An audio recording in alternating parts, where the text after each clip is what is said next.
अस्सलाम वालेकुम my dear foodies. उम्मीद है आप सब ठीक होंगे, खैरियत से होंगे, जहाँ भी रहे अल्लाह ताला की रहमत के साए में रहें। आज की रेसिपी आपके साथ शेयर कर रही हूँ अफ़गानी पुलाव या काबली पुलाव। बहुत ही मज़े का बनता है, बहुत ही टेम्पटिंग बनता है। इसका जो बीफ होता है वो बहुत ज़्यादा टेंडर होता है और उसका टेस्ट का जो लेवल होता है वो अपना ही होता है। इतना चिपचिपा सा बनता है और इतना टेस्टी बनता है कि खाने वाला अपना हाथ नहीं रोक पाएगा। रेसिपी को आपने एंड तक वॉच करना है, वीडियो को बिल्कुल भी स्किप नहीं करना है। और अगर आपको मेरी वीडियो में कोई भी चीज़ पसंद आए तो चैनल को सब्सक्राइब किए बगैर मत जाइएगा।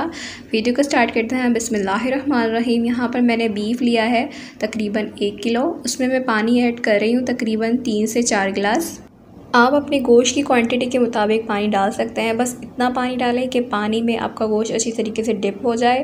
गोश्त यहाँ पर मैंने बग़ैर हड्डी का लिया है, क्योंकि काबली पुलाव या अफ़गानी पुलाव में जो बोटियाँ इस्तेमाल होती हैं उसका साइज़ थोड़ा बड़ा होता है, तभी ये बहुत ज़्यादा टेस्टी और एक अलग से ही इसका टेस्ट आता है।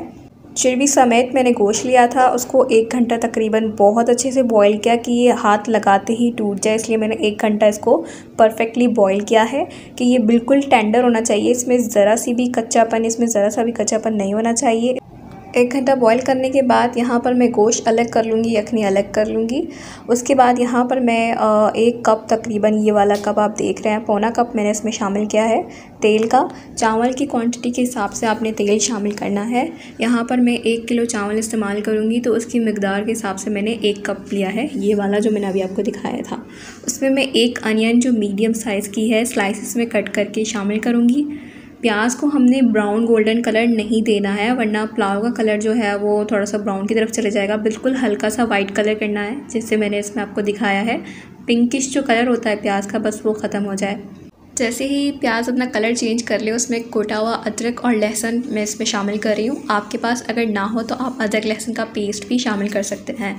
1 टेबल स्पून भरकर मैंने इसमें शामिल कर दिया है। कुटा हुआ शामिल इसलिए किया है क्योंकि इसका एक अलग ही टेस्ट आता है। जब हम चावल वगैरह बनाते हैं, खाएंगे, तो जब ये हमारे मुंह में आएगा तो उसका जो टेस्ट आएगा वो बहुत ही बेहतरीन आता है। तो इसलिए मैंने कुटा हुआ डाला और उसकी फ्रेशनेस भी अलग ही होगी, क्योंकि हमने ताज़ा कूटा है तो उसकी स्मेल और फ्रेशनेस और भी इस टेस्ट को इन्हांस करती है। बनाई कर रहे थे प्याज और अदरक लहसुन की, वो हम यखनी के पानी से करेंगे। यखनी का पानी डाल के करेंगे ताकि हमारे मसाले में बढ़िया सा इसका फ्लेवर आ जाए।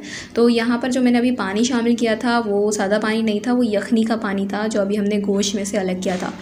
वो डालकर थोड़ा सा इसको भूनेंगे। उसके बाद इसमें हमारा बॉयल हुआ हुआ गोश्त, यानी कि जो हमने बीफ बॉयल किया था बहुत अच्छे से टेंडर हो चुका है, वो शामिल कर देंगे। उसके बाद यहाँ पर कुछ साबुत गरम मसाले हैं जिसकी क्वांटिटी मैंने साइड में बहुत अच्छे से मेंशन कर दी है।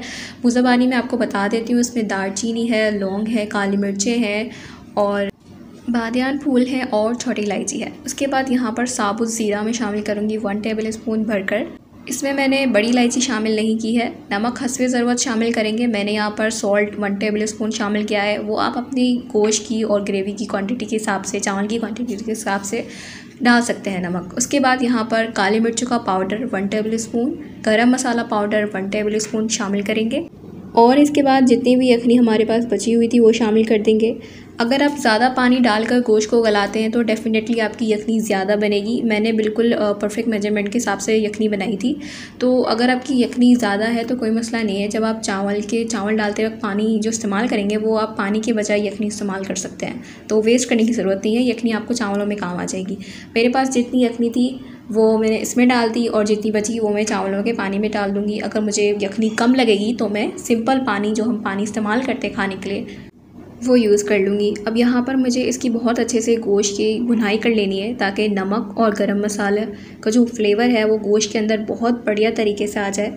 तो मुझे इसको बहुत अच्छे से भुनाई करनी है। इसको बहुत अच्छे से 5 मिनट के लिए मैं बड़े ही ज़बरदस्त तरीके से इसको भूनूँगी और चला के भूनना है ताकि गोश्त जो है और जो मसाला है वो नीचे चिपके ना। इसको बहुत अच्छे से भूनने के बाद मैं इसमें पानी शामिल कर रही हूँ। पानी हमने कितना शामिल करना है, जितने हमने चावल लिए हैं।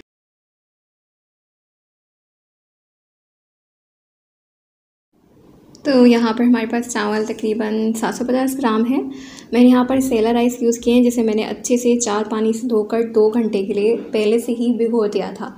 उसके बाद वॉश करके मैंने इसमें ऐड कर दिया है तकरीबन 750 ग्राम। पानी हम चावलों की मिकदार के हिसाब से डालेंगे। अगर वो यखनी है तो यखनी को भी आप कप की मेजरमेंट के हिसाब से डाल सकते हैं। इसके बाद हमने इसको तकरीबन 70% तक ड्राई कर लेना है, यानी चावलों का जो भी पानी है वो 70% तक खुश हो जाए इतना। उसके बाद हम इसमें कटे हुए गाजर शामिल कर देंगे, जो मैंने यहाँ पर लंबे लंबे काट लिए हैं। ज़्यादा बारीक नहीं काटे ना ज़्यादा पतले काटे हैं, दरमियाना साइज़ रखा है इसका। उसके बाद इसमें किशमिश शामिल कर दिए हैं। गाजर यहाँ पर मेरे पास तकरीबन 100 ग्राम है, किशमिश भी यहाँ पर 100 ग्राम है। सब डालकर मैं इसको 20 मिनट का दम दूँगी। देखिए मैंने पानी को मुकम्मल खुश्क नहीं किया था, 70% खुश्क किया था और 30% इसमें पानी था जब मैंने इसको दम दिया था। मुकम्मल खुश्क कर आपने दम नहीं देना, वरना गाजर जो है वो कच्चे रह जाएंगे। ये देखें माशाल्लाह 20 मिनट के दम के बाद बहुत ही ज़बरदस्त तरीके से हमारे गाजर भी परफेक्टली कुक हो गए थे। चावल भी बहुत अच्छे से खिला खिला बना था और खुशबू भी बहुत ज़बरदस्त सी आ रही थी। और ये हमारा पुलाव बिल्कुल रेडी हो चुका है। अफ़गानी काबली पुलाव बहुत ही ज़बरदस्त तरीके से और बहुत ही आसान रेसिपी से हमारा बनकर तैयार हो गया है। और खाने में इसका गोश्त कितना टेंडर है वो मैं आपको बोटी इसकी तोड़ कर दिखा रही हूँ। जस्ट मैंने हाथ लगाया और बोटी टूट गई है इसकी। इतना ज़्यादा टेंडर होना चाहिए, क्योंकि काबली पुलाव की यही शान है कि इसका गोश्त इतना ज़बरदस्त टेंडर होता है कि हाथ लगाने से ही ये टूट जाता है। तो यहाँ पे हमारी वीडियो होती है एंड। बकरा ईद स्पेशल रेसिपी है, बकरा ईद में ज़रूर ट्राई कीजिएगा। रेसिपी पसंद आए तो वीडियो को शेयर ज़रूर कीजिएगा। मिलते हैं अगली वीडियो में। अल्लाह हाफिज़।